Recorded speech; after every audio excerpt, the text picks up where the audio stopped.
You're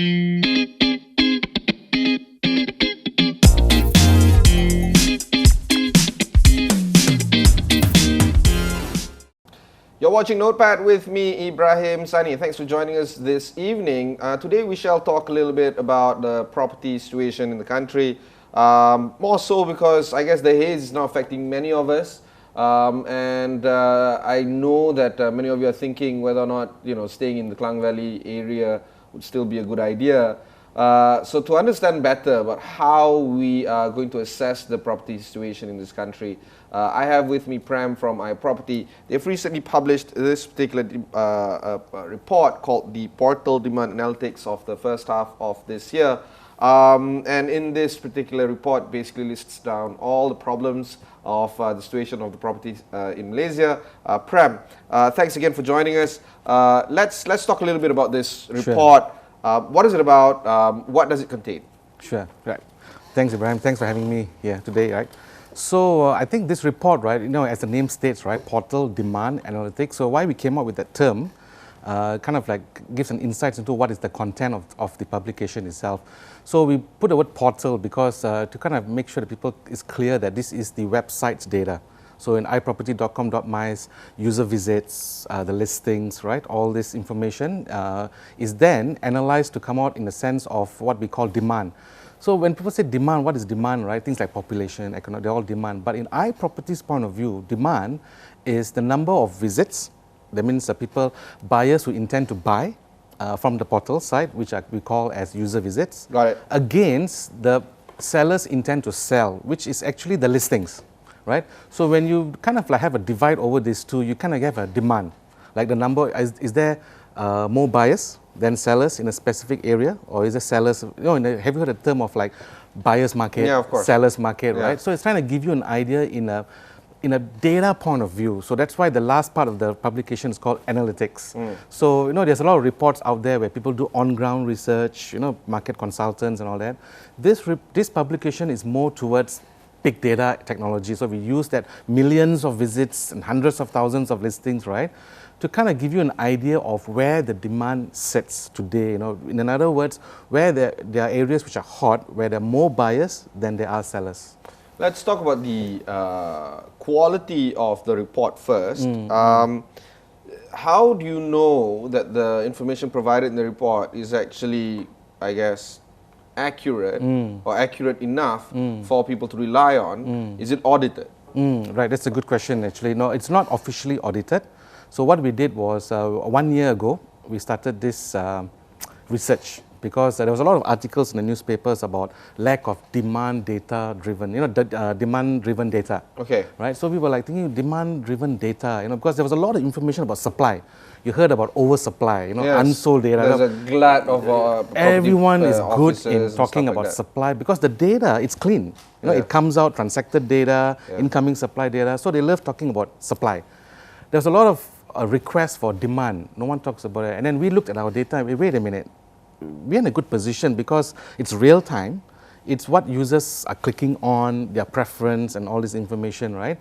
Why not we use this information? But it took us a year because we needed to make sure that the outcome of this aligns with the market, right, industry. So what we did was, from the first version, which was in January this year, we brought it out to the industry people. So in a sense of market consultants, property developers, to get some form of reaffirmation whether this data made sense in the industry. Now, what the feedback was that in the first version, it didn't really align. Like for example, in the cases of like sentiments were bad, but here showed good, So we went back and checked, and then we started changing the methodology. So today, what we are using is what we call weighted unique visits against listings which has got more than an area which has got more than 200 listings with at least some views, which people click on it. So in other words, we don't take all our data. We take data which is in quality, where people are looking at. So this is to ensure that the information which we are taking up, right, really does make sense. That for example, right, Google. But when you change, sorry, cut you off there. But when you change methodology, doesn't that change the intent of the purpose of the report? Right. So the purpose of the report is still the same, where we are looking at demand, right, number of visits, over the number of listings in a specific area. Right? Now, the way the methodology changed is how we treat the term visits. Right? We can take all visits. For example, Ibrahim, if you came and clicked on a listing twice, I can count you as 2. Right? Okay. I mean, we can count it as 2 visits, right? So we went with that.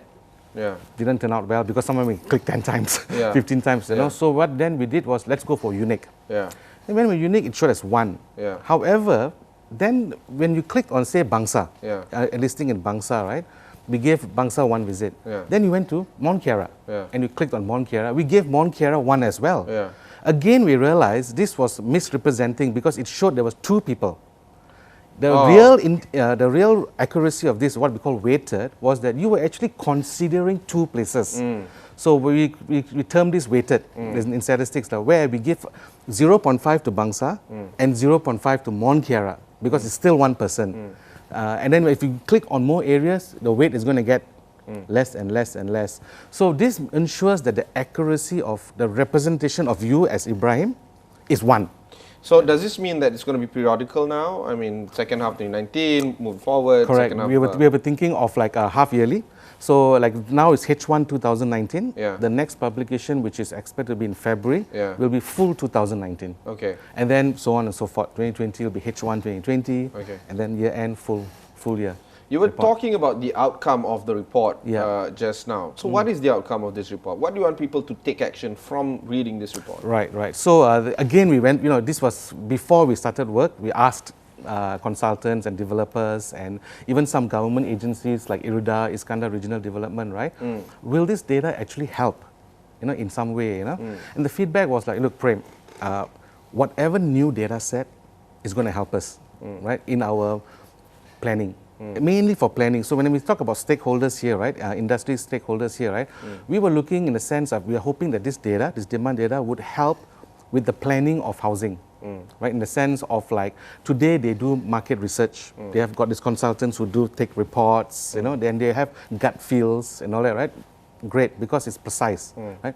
But we are hoping that this data will kind of like reaffirm what they have already deducted as this is the best product at this price. We are hoping that this user data information, which is user preference, right, this area, will confirm any of the outcomes from their report itself. That means, in other words, assist them with any of their plannings itself. Okay. We'll take a short break. When we come back, we'll discuss more with iProperty following their report on the demand analytics report. Don't go anywhere.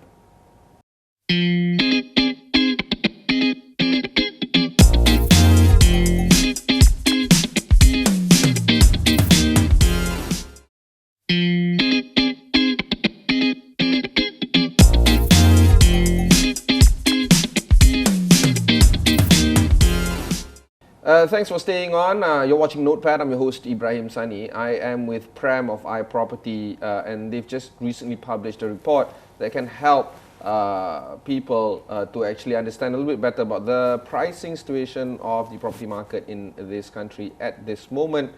Prem, again, this is a report that is locked between January to June of this year. That's right. Is there a specific focus area in the report of the types of properties that you're looking at? Yes, so first is the property type, which there's commercial, residential, right, industrial. This report focuses on residential only, and it focuses on 3 main building types, which is terrace, condominium, and service residence. Now, these 3 represents about 65% of the market today, and they are also quite popular in the sense of in the hot areas as well. Geographically, we are focusing on 4 states, which is Johor, KL, Selangor, and Penang. These 4 combined also represents about nearly 70% of the market as well. Yeah, so we thought that the first version, we will try this out to see the feedback from the consumers, on how the response is. So, I guess that's a smart move, right? Because instead of doing every type of properties, industrial and commercial as well, instead of doing all these other condominiums, whatever, it's just so many things that you can think about. When you narrow it down, I guess the pro and con is that you get a more targeted or specific area of focus, but on the downside, you don't have visibility against the whole market. Do you think that that needs to be done by you guys in the near term? Right. Okay. So in the sense of property types, in the sense of demand numbers which you see in the report, Yeah. it represents all properties. Yeah. It just pulls out certain building types like terrace, condo, and service. Yeah. But the demand numbers are all building types. Yeah. That means we're talking about apartments, flats, bungalows, remedies, right? It Yeah. includes all of that. Yeah. In the sense of geographical, because of Johor, Penang, KL and Selangor versus the rest, right? Ideally, moving forward, right, we are hoping to actually cover whole of Malaysia. But today, our objective was, number one, to produce a report. But the most important thing is in the next 6 months, to get a kind of like a feedback loop from the stakeholders. More sanity check Yes. on where you're going with this. Correct. Did it work? Did it really help you? Yeah. Did it make a difference in your planning? Where can we improve? Like for example, there was requests from World Bank, like like I said, like can we have rental data? Then there was some requests like can we have commercial? So we were like kind of like what? We definitely would love to, but at the moment we would like to kind of like see how this performs before we start moving on to the next. But those questions are valid and it's good actually. I would very- like to know what the rental data is like. Exactly. Because the conversation right now is should we really rent instead of buy? That's right. And, That's right. It's really hot. Yeah, It rental data is right? really hot. I mean, those are the kind of interesting topics. Should you monetize this kind of report? Because right now it's free, right? Yes, it's free. Yeah, yeah. So the purpose, the objective of this report, right? The reason it was actually talking about transparency, right? So 5 years ago, when I launched bricks.my, which is the transacted data, which is now fully owned by iProperty.com.my. Or now, REA Group. REA Group, right? Yeah. Which is owned by REA Group. At that point of time, also, it was all about transparency, Yeah. right? Bringing transparency into the market, Yeah. And so, being a portal, it was a big challenge actually to get, like the management, do we share this portal information across to all the industries, right? But if you look at it, right, we are in the real estate industry, right? We are a portal, and a healthy property market actually benefits all of us in the ecosystem, and this information is at the peak of the whole cycle, right? Building. Now, if they build it right, and it's the right price, the right price point, the right locations, right? In a way, it assists every stakeholder in the ecosystem, even including us, So that's why we felt that being open with this, or transparent with this information, would help. Because me as a data guy, I go around asking for data, right? Be transparent, be transparent. So then I asked, should we be also transparent? The reason why I agreed to having this interview with you guys is because of this whole idea that you're sharing proprietary data with the public as much as you can, I suppose. Because we too want to know how the situation is like for you guys, because you tend to get the more serious data out there, right? And this allows us to actually help better understand the situation. But there's also the element of how will competitors use this, and will this actually hurt you guys in the long run? I guess we don't know. That's a hypothetical question, right? But the fact that you guys took a thought leadership position in trying to make the market understand a little bit better about how the demand works in the property sector is actually quite good. And because of that, we'll touch on what the findings are. Sure. But what were the key challenges in getting this report done? I'm sure there are many, but the kind of problems that you really, like a showstopper. Yeah, I think, yes, it's a good question. I mean, in the last 1 year, right? So every time Time is a problem. We thought that we were so close, and we went out to the market, and then the feedback came back. No, we had to come back and find out what went wrong, right? And then everyone talks about big data and big data technology, right? 5 years ago, if you were to ask me to do this, right, it probably take like 3 nights to process the whole system, right? Now it does it so easily, But that was not the point. The technology was not the point. It was the way we collected the data. When users come, when users click, it was about platform changes. When we evolve, we want to upgrade platforms, right? How do you benchmark 2018's platform with 2019 platform when we change? So these were some of the challenges where we had to make sure that we compare apple to apple, irrelevant of what the platforms are. And then, portals like iProperty and, and every other business out there does a lot of search marketing, right? Search marketing, SEM, SEO, right? How do we eliminate all these influences in the numbers, because there will be a lot of questions. It's like, hey, don't you all like spend X amount of money to bring traffic in? Wouldn't that influence demand data? So we had to remove all those elements, you know. So these were some of the challenges to make sure that the data which we are representing is a representation of the public, of the people itself. That was one.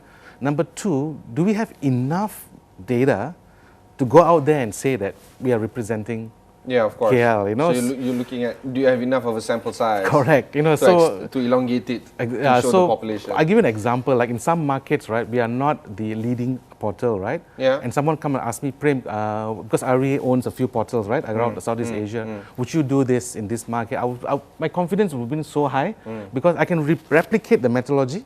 But you might not be representative of the market, yeah. So the position we were in was actually the right decision point as well. Yeah. That, you know what, because they asked us, Prem, are you sure this is going to represent?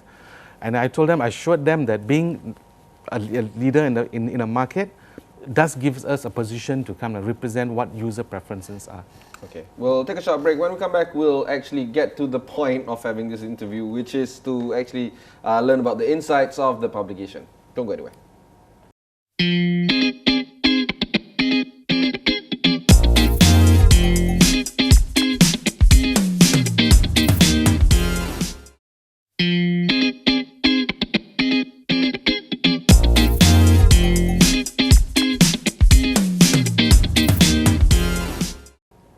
Thanks for staying on. You're watching Notepad. I'm your host Ibrahim Sani. Today we shall talk about the iProperty report that showcases the demand situation of the property market in Malaysia. Prem, what are the interesting insights that we can actually pull out from this report? Okay, so when I presented this at the press release, right, and I think every press picked up one headline, which I kind of suspected they would, because it was, to us, was also a surprise, which was the emergence of service residents, right? So the report talks about national demand. It also speaks about property types, right? Building types, terrace. Now, what was surprising was the positive growth in service residents. So overall demand for national level was modest. It was about 4%.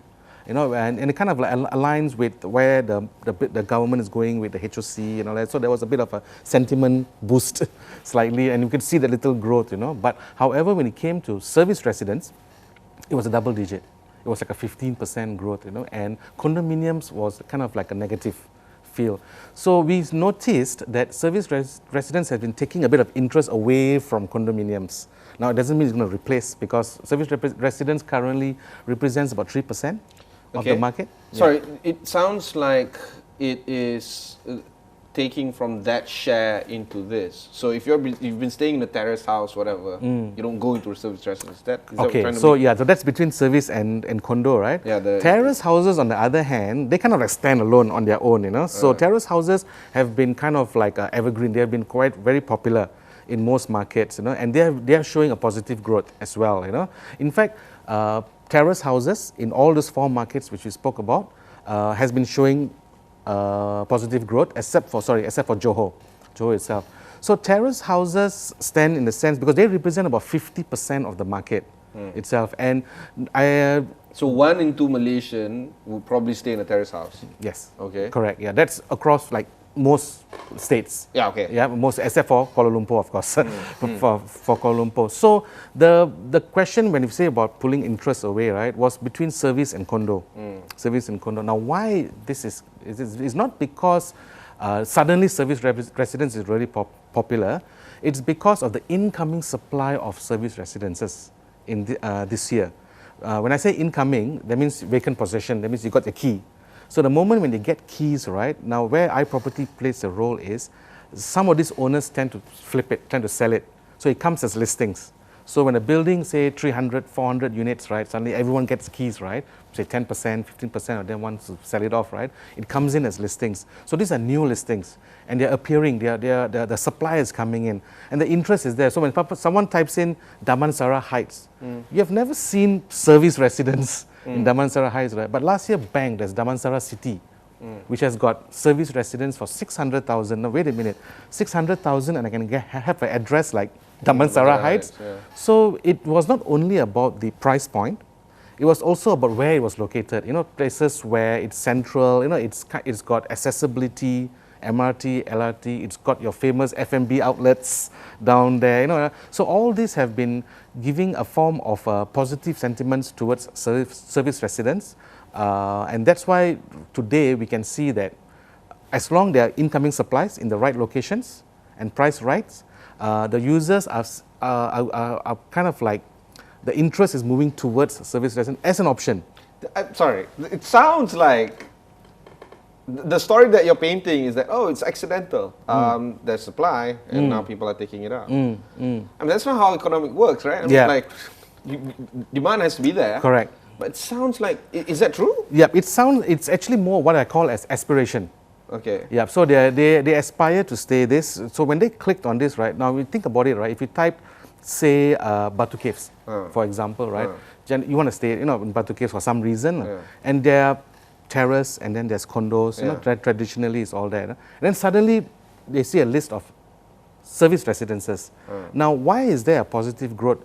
The reason why is because when you're small, right, when you're really small, any clicks or any data or any growth will be significant. Yeah, it will be amplified because the denominator is so small. Correct. So this is something which we also made it very clear with the press as well, you know, that do note that service residents being, when you're number one, it's very difficult to grow. 1%, 2%, because you're a leader, you know. But when you're starting, right, every jump at the beginning is very incremental. Because no matter how you slice the data, the numerator is going to go against a very small denominator. Correct. It's so going to be I always tell significant. people 1 to 2 is 100%. Yeah, but the growth. You know? So this was also a factor which contributed to it, whereby a year ago, right, there were less service residences in the market, but today there's a lot more, and this can be seen on our website as supply, and it also transformed as user visits as well. People were clicking on it.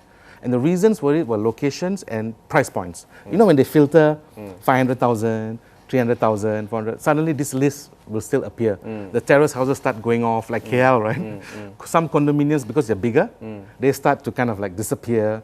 Then they end up with this 300, 400,000, which is like 400 square feet, 500 square feet. But again, this report doesn't talk about it transforming or translating to transactions. Okay. Yeah. I want to finally move into the final question.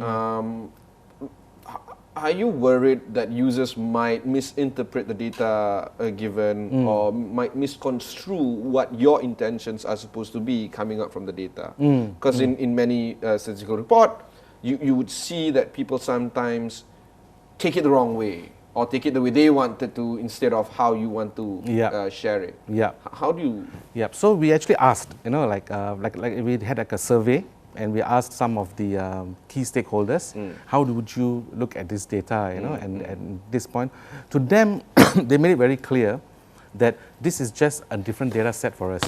Right? We are not going to look at this as the single point of decision making.